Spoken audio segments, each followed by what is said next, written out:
Almost every time I settle a workers' compensation claim, and frankly, anytime you settle a claim with an insurance company, there's often a page that my client has to sign, which says, we're waiving any bad faith claim. So what's a bad faith claim?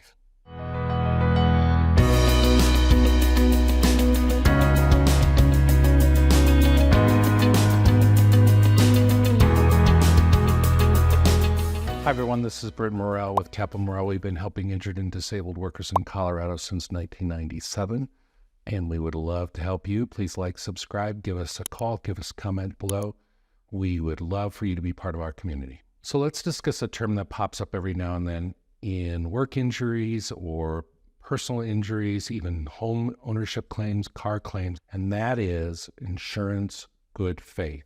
So let's discuss a term that pops up every now and then in almost any sort of claim where you are dealing with an insurance company, and that is called good faith, or typically they're wanting you to waive any claim you may have that the insurance company acted in bad faith. We're going to explain what bad faith is, why it is, and what are some examples, and I'm going to use the workers' compensation setting for some examples of insurance companies acting in bad faith. And if it happens to you, I'm going to talk about, is it worth pursuing? Insurance bad faith occurs when an insurance company fails to adjust, evaluate, investigate, pay the claim in a reasonable and fair manner. So what does that mean? Well, by law, insurance companies owe a duty of what's called good faith and fair dealing to the persons they insured. Now, the technical or legal phrase is it's referred to as the implied covenant of good faith and fair dealing, and it automatically exists by law. But what does that mean? It means that automatically insurance companies have to deal with you fairly and in good faith. Now, here's the problem any lawyer will tell you. What is fair? What is good faith? What does it mean? And over time, courts have developed examples of things that insurance companies have to do or can't do in order to be acting in good faith. And if they fail to do those things, it's called that they've been acting in bad faith. So let's get some examples. An insurance company has to conduct a prompt and reasonable investigation. If they don't, if they conduct a delayed or unreasonable investigation, that could be bad faith. So what does it mean to have a reasonable investigation before denying the claim? Well, obviously it means, for example, they've got to actually do the investigation. They've got to call people. They've got to come look at the property damage if it's a property claim. They've got to investigate. If you say you were injured at work, they don't just can't sit there and make you prove it. They've actually got to call the employer. They've got to send you to the doctor. They've got to get a doctor's opinion. In other words, they've got to investigate and they've got to do it promptly. So, for example, on a workers' compensation claim, what's important for you to know is this doesn't just mean whether or not they're going to admit to your injury itself, but also any benefit that you need. So if the doctor's proposing surgery, or if you've been taken off work, they've got to investigate. They don't get to just sit back and say, I'm not paying until you prove it. But they've also, in addition to investigating, they've got to use the proper means to investigate. So what does that mean? Well, for example, if your treating physician is saying you need surgery and the insurance company wants to know or doubts, is that surgery reasonable or related? The adjuster just can't make the decision based on her or his medical expertise. What is their expertise? What is their education to make the call? They've got to consult another doctor. They're not allowed to just make the decision of that something isn't reasonable or something isn't related based on the adjuster's great knowledge. They've got to get a doctor to investigate. Now, if they get a doctor to investigate and the doctor says, I've reviewed the medical records, I don't think it's reasonable, I don't think it's related, then they can deny it, and at least they've acted in good faith. That doesn't mean we agree with what they're saying. It just means they've done the minimum required standard of investigation. Insurance companies can act in bad faith if they fail to communicate with the beneficiary. So who's the beneficiary? You would think, that you buy auto insurance, your car gets damaged, you're the beneficiary. In workers' compensation, The employer buys the insurance, but in Colorado, the injured worker is what's called a first-party beneficiary, meaning the insurance is for them. And that means the insurance company owes to injured workers a special duty as the first-party beneficiary. And part of that duty is they've got to communicate timely and reasonably with the injured worker or their attorneys.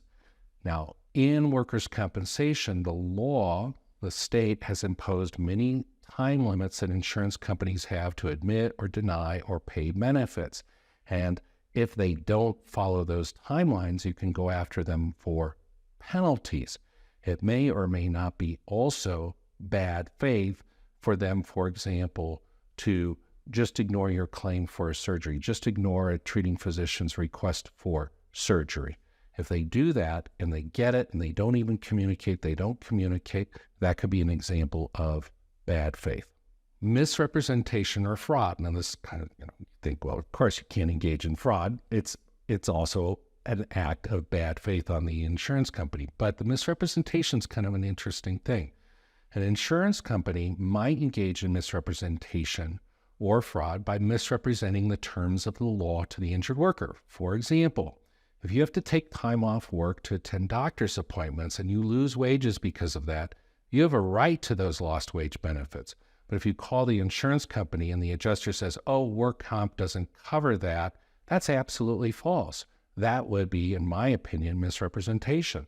Let's say you get injured, you've clocked out, you're in the parking lot, walking to your car, you slip and fall, and then the adjuster, you finally get hold of the adjuster for workers' compensation. The adjuster says, oh, I'm sorry, if you're injured when you're clocked out, it's not covered even if you're on the premises, even if you're in the parking lot. Or they say, oh no, parking lot injuries are never covered under workers' compensation.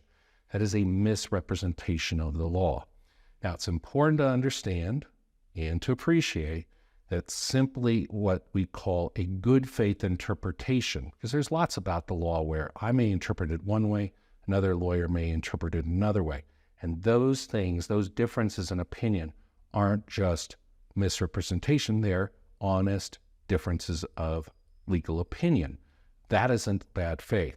But if there's certain things where it's clear, the law is absolutely clear, it's 100% one way or the other, the insurance company misrepresents that to you, that would be an example of bad faith.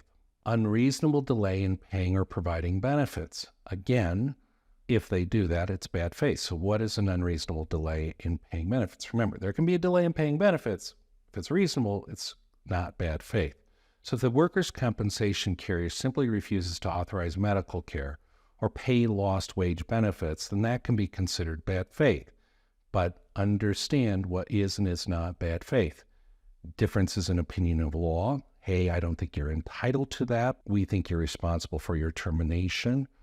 That's not bad faith. Simple mistakes aren't bad faith. Reasonable but different opinions about evidence and law, not bad faith. Using doctors who ultimately have different opinions than your treating doctors, not necessarily bad faith.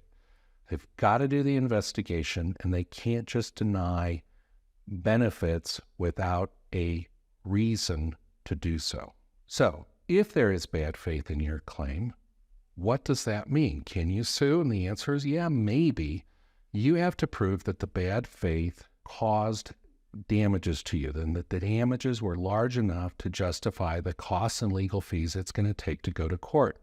And often that requires hard damages in the tens, if not the hundreds of thousands of dollars. Going to court isn't the only possible recourse you have. You can and should file complaints with the Division of Insurance. And if we can show, for example, that an insurance company didn't do things in the time frames required by the law, we can also say, hey, you're in violation of law, and hit them for penalties. It's complicated. If you think there's bad faith, give us a call. Whenever we're talking with our clients, we always check on our checklist, do we think there's bad faith? But bottom line is if you or anyone in your family have been injured on the job, contact us. Call us, text us, go to our website. Our initial consultations are free, confidential. We'll give you peace of mind when you know your rights. And with that, thanks for spending part of your day with me.